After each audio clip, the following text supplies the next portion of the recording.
Chapter 10. The Worst.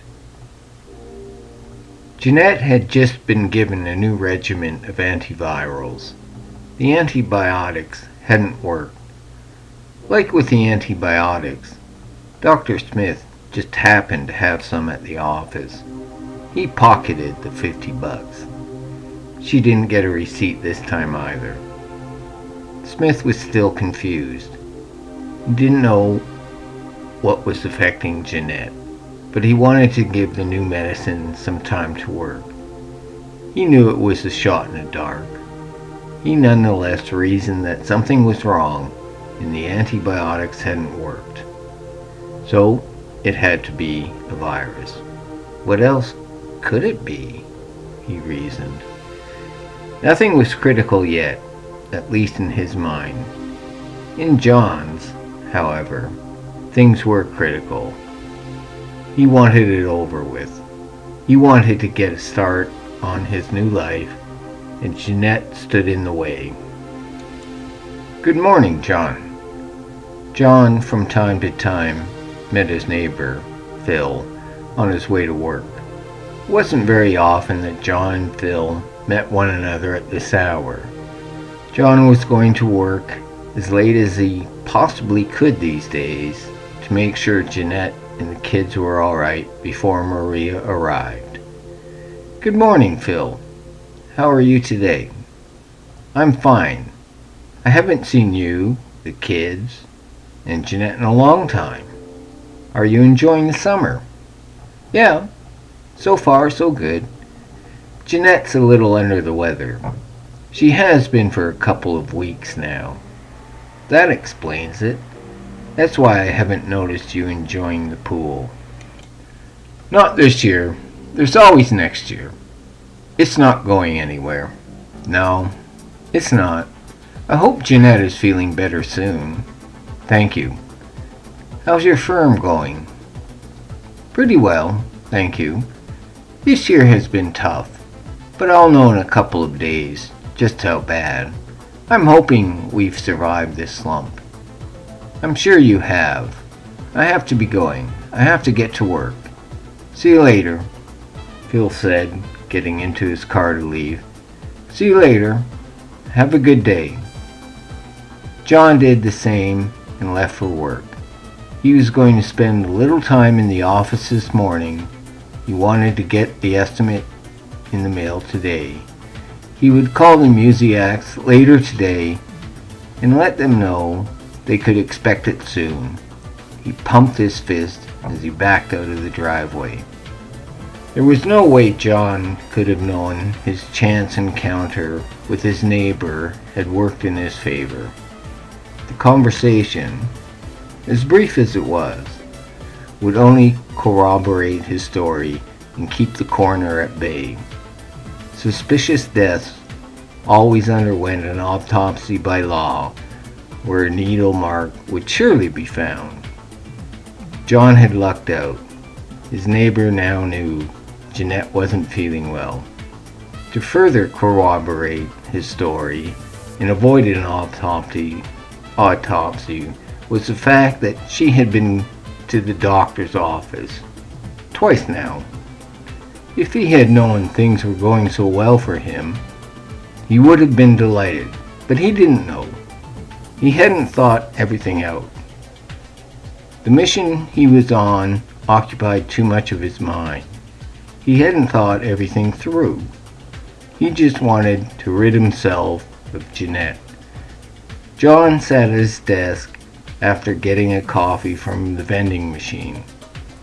He needed to get the Musiac's bid out. He looked it over one more time, only to arrive at the same place. It was a decent-sized job and required a good deal of indoor work. He had a good feeling. He felt this job was the beginning of a turnaround for JT's. He had prepared it so that he could get back to running the firm while at the same time slashing any profit margin on the job next to zero. John wasn't trying to make money on the job. He was trying to keep JT's in business. and he had a good feeling about this one. Jeanette had just started taking antivirals.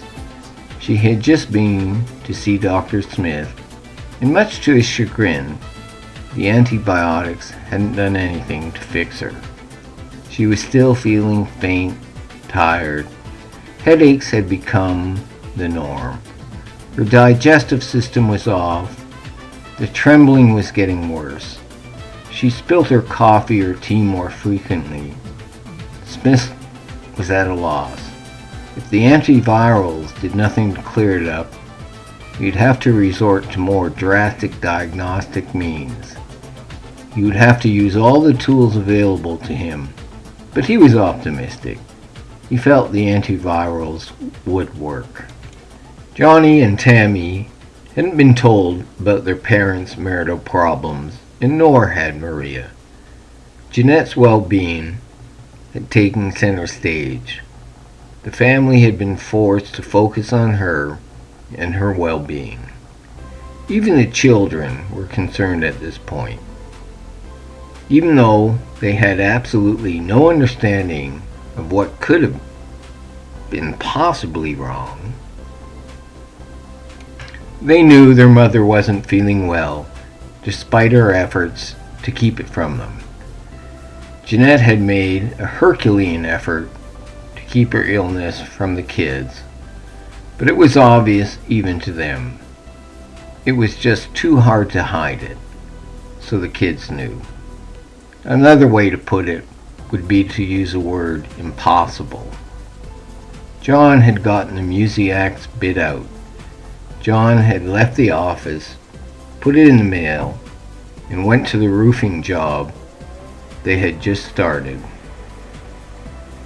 One day had been enough to make it look as though the work had started earlier, even if it hadn't.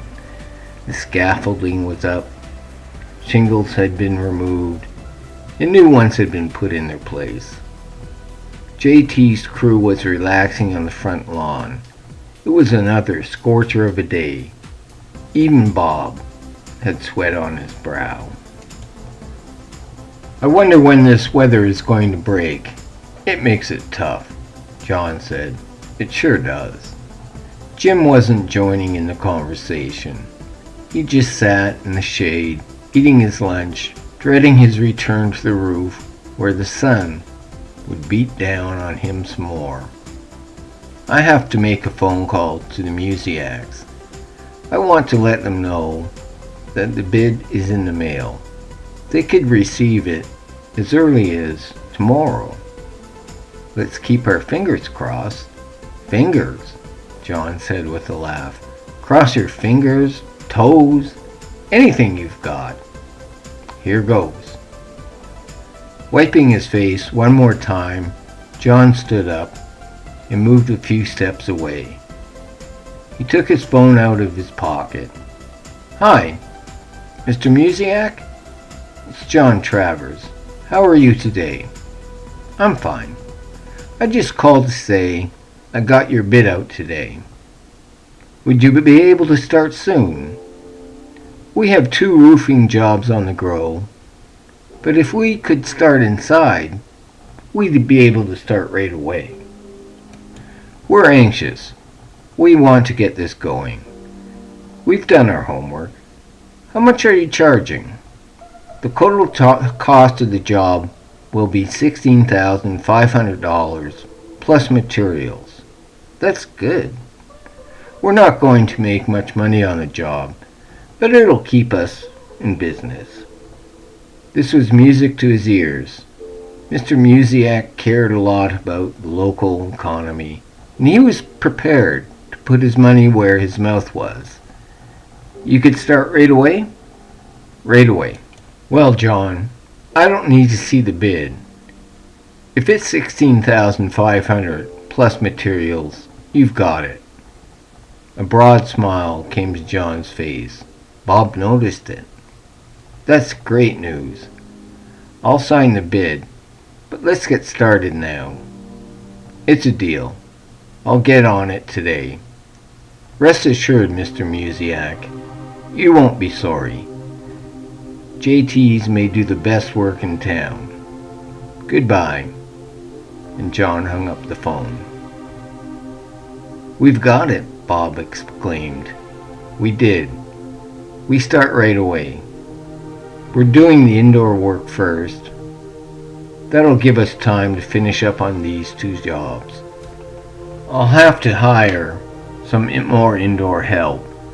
For the rest of the day." John was distracted.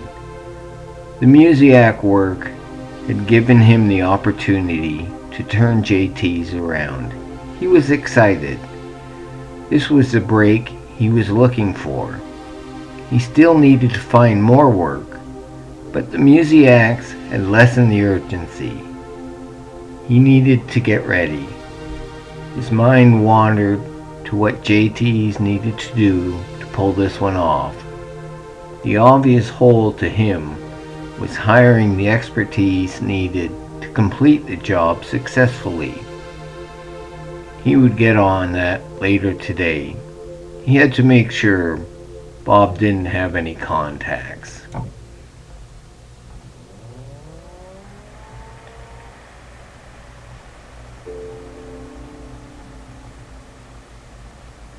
John arrived home just before 6 in the evening. Jeanette was again curled up on the couch. He looked at her and nodded his head.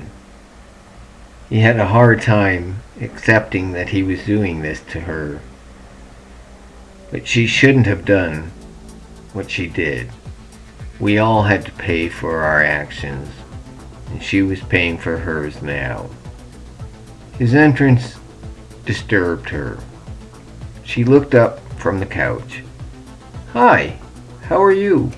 "I'm fine. How are you feeling today?" "Horrible." "Give the antivirals a chance. It was just yesterday." "I know. I will. I just hope they work." "They will," he lied. "I got some good news today." "What's that?" "We got that Musiac job," he answered with a broad smile. "It's what we needed. We're back on track." Jeanette wished she was as happy as him, but she wasn't. It only reminded her of the situation they were in, one she didn't want to be in. Their marriage was coming to an end because she hadn't controlled her impulses. The thought of what she had done repulsed her. The thought of Jean-Paul repulsed her. Although she couldn't realize it or feel it, her sickness had acted in her favor. The kids didn't know. Maria didn't know. The whole household was busy concerning themselves with her and her recovery, not her marital situation. It was the last thing on their minds. Doing everything to sound excited, she said, "That's good. When do you start?" "Right away. Would you like something to eat? I'll prepare it." "I should eat something." "Yes, you should. I'll prepare some stew for you. Do you want coffee? Tea?" "I'll have some tea, please." John went to the kitchen and started to make some dinner for Jeanette. He would prepare some for himself as well. "Just stay there and relax. I'll get it." Jeanette's eyes closed. John knew what he had to do, and he was running out of time. Once the antivirals ran out, it would look harder to find out exactly what was afflicting Jeanette. They would start performing the whole gambit of tests at their disposal, and John wanted it finished before they got to that stage. That gave him only to the end of the week, but it was easier procrastinating than doing it. He had plenty of death camas, but he didn't know how to extract the zygazine for injection. He'd spend some time tomorrow figuring this out. He'd pick up syringes too. Everything was falling into place. JT's was on the mend, and Jeanette wasn't.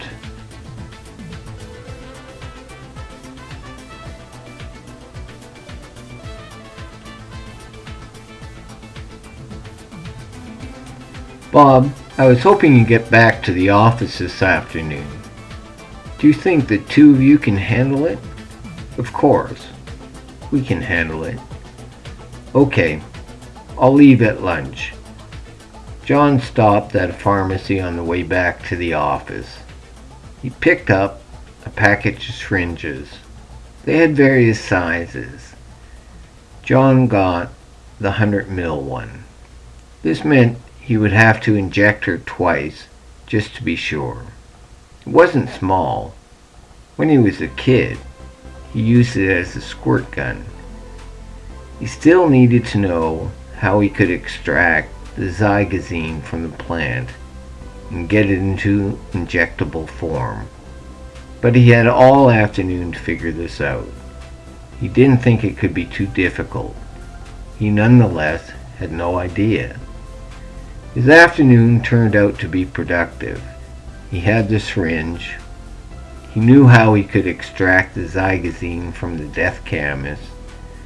Now all he needed was the courage to do it. He would have to start tonight. He needed to start the extraction. First, he would pulverize it all, dissolve it, and start.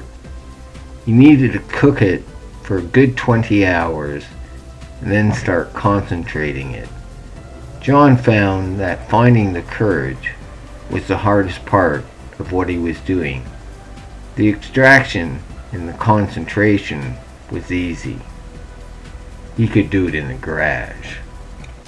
He knew it would go unnoticed from there. Jeanette would be on the couch, and the kids would be busy downstairs watching television. He got home at about 5, supper time for the kids. Marie had just left, but not before preparing something for the children. It was on the stove. "Hi, Jeanette, I'm home." She lifted her head from the couch and said, "Hi." Maria prepared some dinner for the kids. "I'll just settle in, then I'll feed them." "Are you going to join us?" "I don't think so. I'm just going to stay here on the couch." "That'd be fine. You should get your rest. I'll feed the kids. I'll join them when they eat. I wish I felt well enough to join you too, but I don't. Don't worry about it. Just stay there and get some sleep. I'll prepare a little something for us, too. I'll let you know." "Okay, you're sweet." John didn't think he was being so sweet. He was killing her, after all. He put the bag of syringes on the counter, got himself a drink, and called the children. They came upstairs, and John fed them. They enjoyed his company. When he was at the table, it made them feel more grown up. That was why he even did it. Immediately upon finishing their dinner, the children excused themselves and went downstairs to watch more television. That's something I'll get under control. But first, I'd better focus on Jeanette. It was only 5:30, so he still had plenty of time to grind the death camas up. He went to the garage and started. He started tearing at the plants. He wasn't particular at all. He broke up all the plants, managing to get them in the half a dozen garbage bags he'd gotten out. Now, he just needed to grind them into a powder. But first, he'd prepare some dinner for himself and Jeanette. He swept the garage floor and moved the bags to one corner. Jeanette returned immediately to the couch when she finished dinner, where she curled up tightly, shivering. She wasn't well. She didn't look well. "It'll be over soon. Real soon." John mumbled under his breath, turning his head to see her feebly put her feet up. Jeanette was asleep in no time. John went back to the garage. Now he had to pulverize the plant. He could only do it bit by bit, so he started. It took him almost 2 hours, but now he had 1 or 2 shovels full of ground up death camas he wanted to cook at low heat for a day. He had to get it into solution. It may have been overkill on his part at this stage, but he wanted to be sure. He still had a few days. It wasn't critical yet. He took out the small hot plate he had put in the garage and plugged it in. He went inside to get a large pot from the kitchen. Jeanette was sound asleep on the couch. He went over to wrap the blankets even tighter. He wanted to make her comfortable. He didn't like what he was doing. For the life of him, he couldn't understand why she had done it. Damn her, he thought, and went to the kitchen. He got 2 jugs of bottled water too. He emptied the death camas into the pot and added enough water to fill it to the top. The mixture reminded him of a thin stew. Moving the hot plate and pot from the wall, John left it simmer. He went through the door that led inside, being sure to lock it after he'd gone through.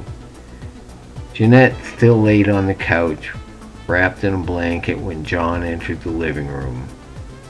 He looked down at his watch and then at her again. He went over to the couch and woke her. "Come on, Jeanette. It's time for bed." She looked up. Her eyes darted around the room.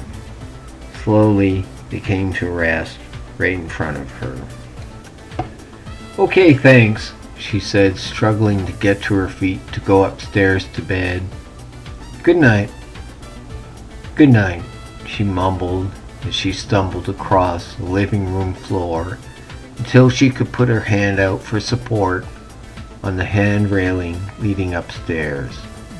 John had watched her as she had made her way to the stairs. He still was. He lowered his head. His look went to the floor. He sighed and shook his head in disbelief. John had a good night's sleep. He was used to sleeping on a mattress on the floor.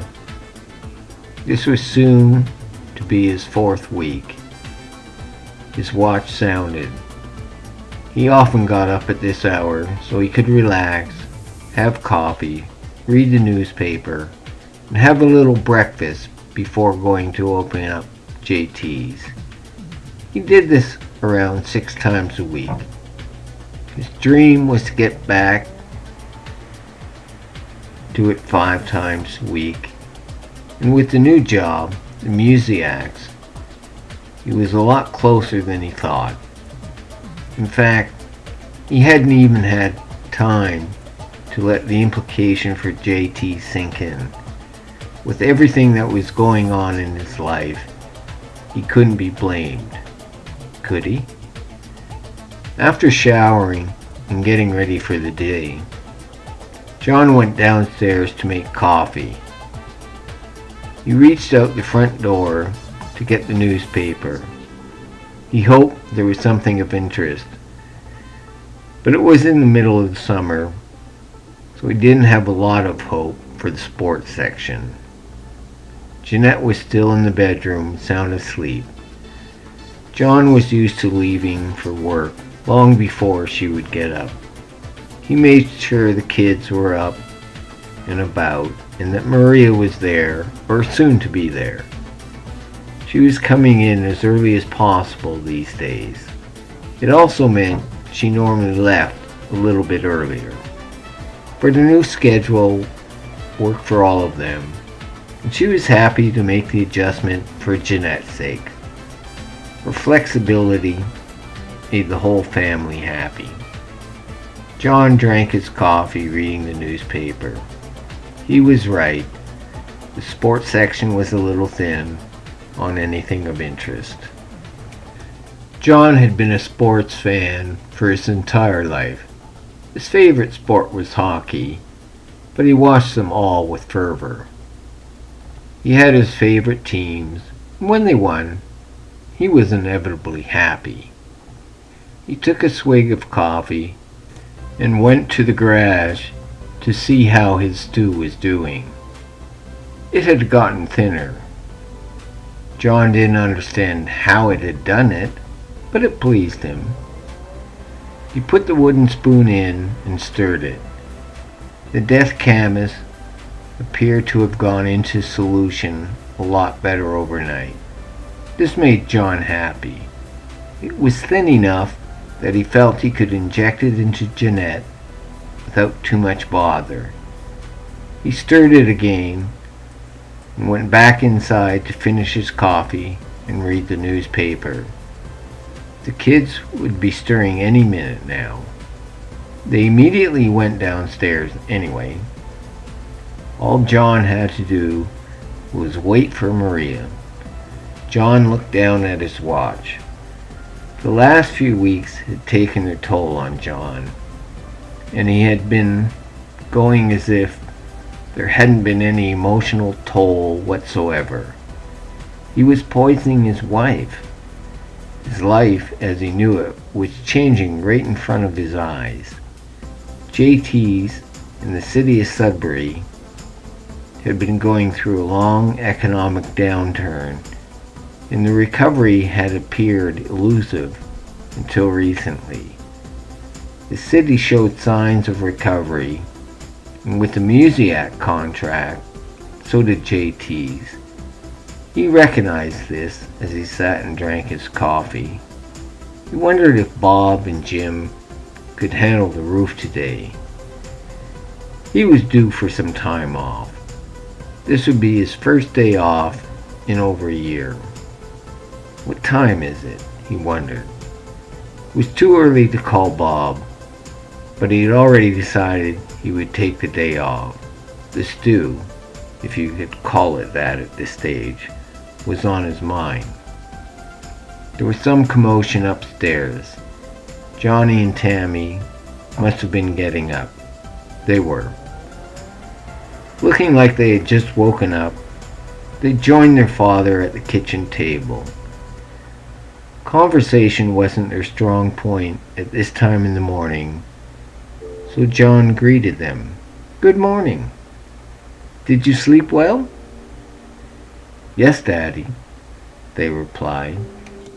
"Did you want some juice?"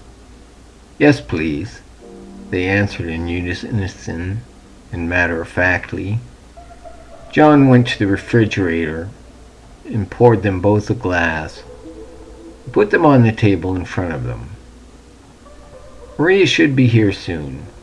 Your mother is still asleep. We'll let her sleep. We always do."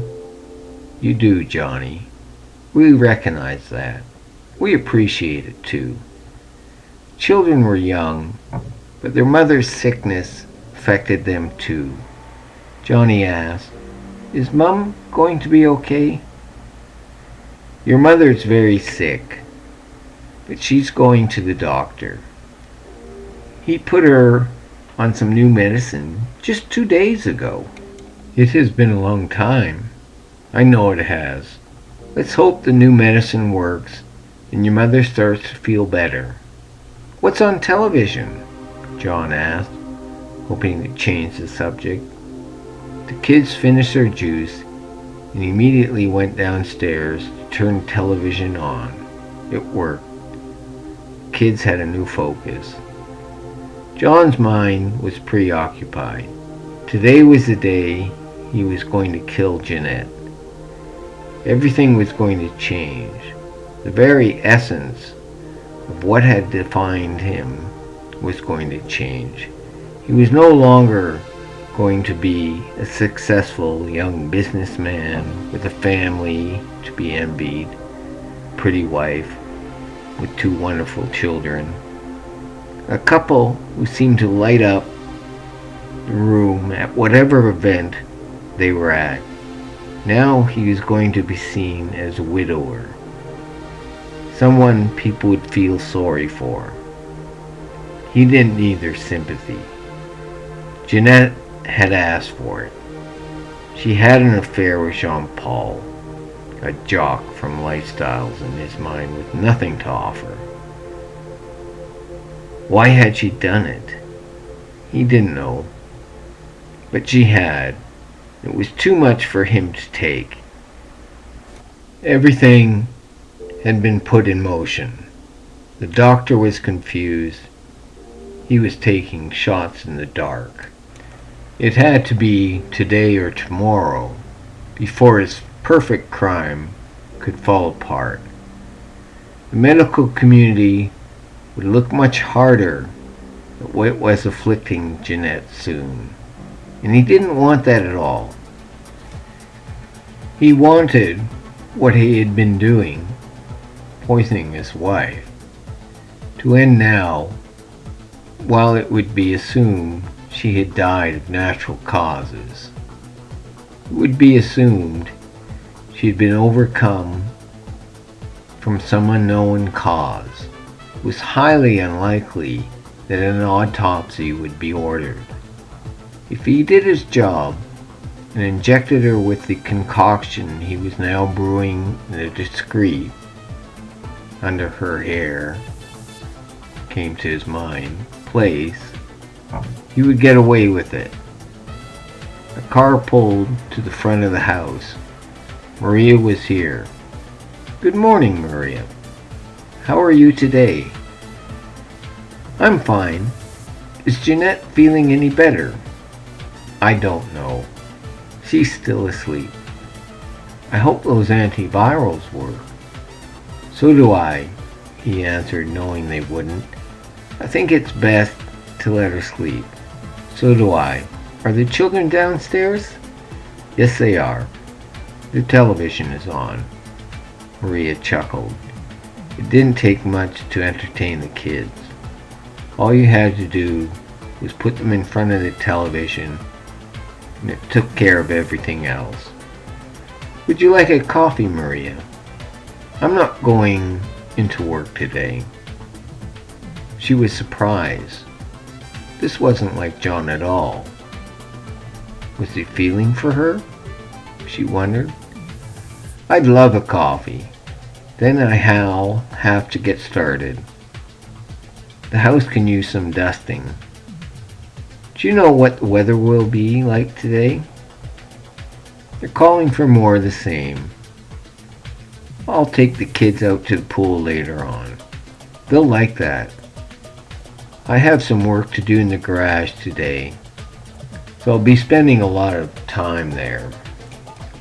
"Okay, enjoy your day off." "I will." Looking down at his watch, he added, "I have to call Bob. Make sure everything is all right. It never ends." No, it doesn't. Maria took her coffee and went to join the children downstairs. Her day had begun. So had John's. John called Bob. He wasn't happy, but accepted it. He worried about finishing the job on time. He fully understood why John was doing this. He had a job to do nonetheless. He had to figure out how this would affect their progress. Bob didn't want it to affect their progress at all, but he had to check. It was a very difficult time for John. He was about to poison his wife. He was about to kill her. The death canvas was boiling away. He had taken the day off. Nothing was normal for John. Everything he was doing was inconsistent to those who knew him best. But that only left two people, Jeanette and Bob. John was nevertheless committed. He was going to take the day off, and he was going to kill Jeanette. These things had become obsessions for him, and as inconsistent as it was going to happen. He went to the garage and peeked inside where he could see the death canvas simmering away on the hot plate. He turned the light on and opened the garage door. The morning air filled the garage. John could already tell it was going to be another hot day. He thought about Bob and Jim, and the sun beating down on them as they did their best to finish the roof. I wish I could be there to help them, but I can't. I have to do this first, he thought, as he removed the lid from the pot. What had started as a full pot had boiled down to half a pot. What remained wasn't extremely viscous, as John had worried. It was injectable. It was a little bit cloudy, but otherwise clear. These were all things he had guessed about, and to his surprise, he couldn't have asked for a better outcome. He didn't exactly know what percentage of the plant was in solution, but it didn't matter. He would use it to make some tea, then he would inject her a number of times. He'd make sure he administered enough to kill her. In his rough calculations, and from what he had found out, John knew that Jeanette would have to eat more than what he considered possible. Injection reduced the amount by more than 98%. He figured he had to inject her with about 100 milligrams of the solution. He could do this, but first he'd make tea for her using the boiling solution. He felt she would get really sick drinking the tea to the point where she would fall asleep. He would then inject her. He was going to inject her twice, just to be sure. Jeanette had gotten up and made it to the couch. There she laid down and started her day as she had for the past 2.5 weeks. She wrapped a blanket tightly around her body and closed her eyes. "Jeanette," John said, walking through the living room, "do you want a cup of coffee?" "Yes, please," she answered feebly. "I'll make it for you. Just relax. The antivirals still haven't had time to work. I hope you're right. I'm getting tired of this. Really tired of it." John went to the kitchen and made Jeanette a coffee. He put a couple of teaspoons of energy spice in it. "I can bring it to you on the couch if you'd like." "No, thank you. I'll join you." Jeanette slowly got up off the couch. She looked terrible. There was no sparkle in her eyes. There was no smile on her face. Instead, it was replaced by what could only be described as a frown. She made her way to the kitchen table, obviously struggling. She massaged her forehead the whole time she walked over. Her balance was off. John stood and pulled a chair out for her. "Have you told the children about what we're doing?" Jeanette asked. "No, I haven't. I've been waiting for you to get better. They don't need to know that their mommy and daddy are splitting up. It's going to be hard for them as it is. I want you to be on top form before we tell them. John, we don't have to let what I did end everything," Jeanette said, almost pleading. "We've had this discussion before, and we have to. What you did is absolutely contrary to my beliefs and what marriage means, to what it should be. There will always be temptations. It's up to us to fight temptations. That's what marriage is." Jeanette's eyes sank. She had asked for this. There was no point in trying to reconcile what had recently happened. What she had done had devastated him, and she could only hope he would have a change of heart as they moved forward in going their separate ways. That was their only hope in her mind. Little did she know what was in store for her. John was taking drastic, irreversible action because of what she had done. His ego dictated the course of action he was taking, and there was certainly no way it could be stopped now. They quietly sat next to one another, drinking their coffees. John looked at Jeanette. She looked sick. He'd been putting enough death camas in her food and drinks as he thought he could possibly get away with, and so far it had worked for him. She in no way suspected anything, nor did Dr. Smith. Now he had the neighbors' collaboration as well. Jeanette had been to the doctor. He had first prescribed antibiotics, but they hadn't worked. So now she was on a regimen of antivirals. John knew, but she didn't because she had no way to, that the antivirals wouldn't work either. In John's mind, though, it didn't matter. It would all be over soon. He didn't know how the children would react, but he felt they would accept Jeanette's death much better than an adult would. They were only children after all.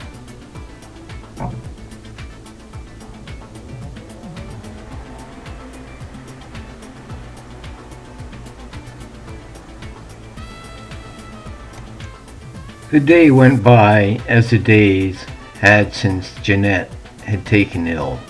Most of the day was spent downstairs by the children watching their favorite television shows. Maria made sure they were all right. She fed them and prepared an early dinner for them.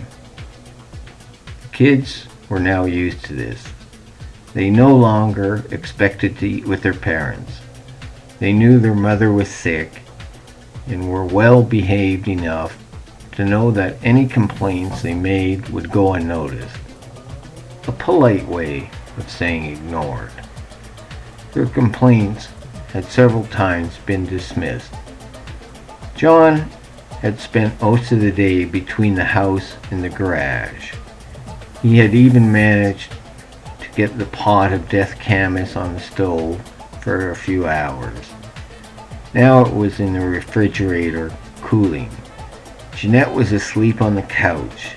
The kids had eaten and were now downstairs as John made stew spiked with death camas for his wife. Maria had left about half an hour ago. Putting his hand on her shoulder, John gently woke Jeanette from a deep sleep, saying, "Jeanette."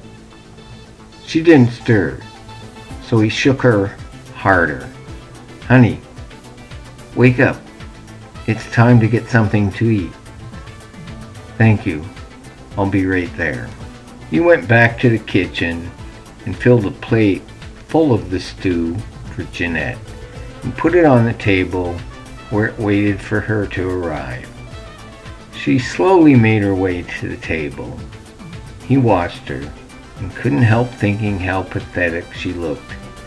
She wore no makeup. Her hair certainly looked like it had been slept on. It wasn't brushed. She had just pushed it out of her face. She wore heavy woolen socks with her sweatpants. Looking down, he sighed. He had a hard time believing what he was doing as he watched a woman he used to think was beautiful, vibrant, and a good mother to their children make her way with difficulty to the kitchen table. He pulled her chair out so she could sit. She didn't even thank him this time. She just sat in the chair, her shoulders slumped. "Can I get you tea? Coffee? Something else?" "A cup of tea would be nice. I'll make it for you. Those antivirals should work soon. I wouldn't be surprised if you woke up tomorrow feeling much better." "I hope so, because I'm feeling horrible." Tea should help you sleep tonight. I'll add another spoonful of honey to it. John went to the counter, put a bag of chamomile tea in the pot, added 2 teaspoons of honey, and more or less filled the pot with the extracted death camas he had made. He filled the rest of the pot with water. The viscosity was good.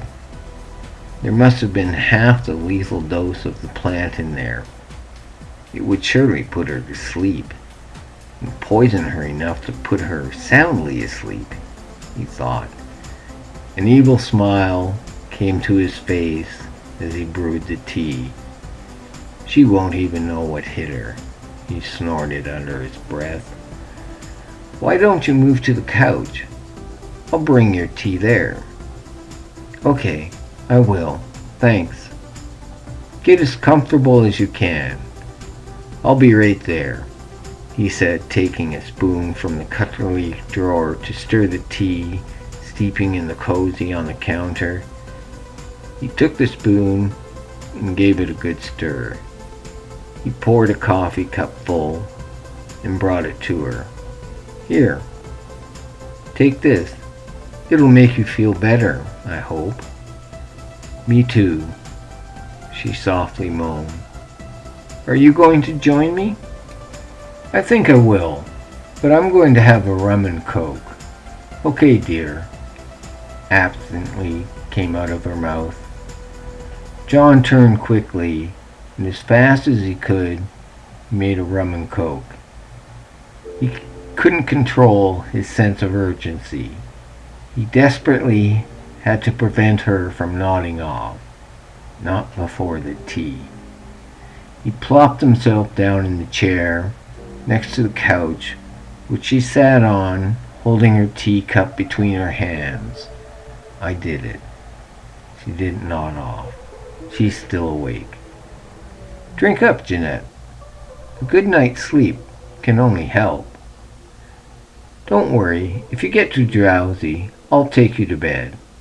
Thank you, John. That's sweet. Sweet? He wondered. Wasn't a word he would have used.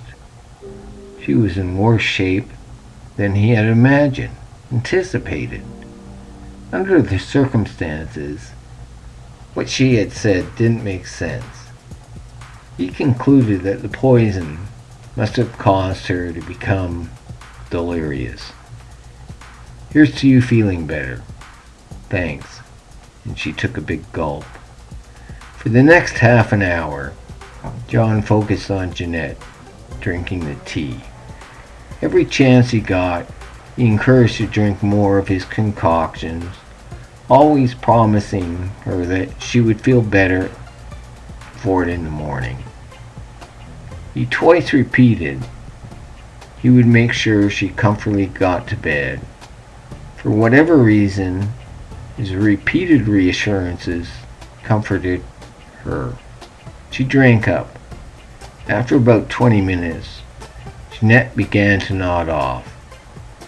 Jeanette, let me take you upstairs. I'll make sure the kids get to bed soon. Okay, honey. Honey? Again? But he wasn't going to be deterred. He had to get her to bed upstairs. He ran to the kitchen where he was heating the solution of death camas on low.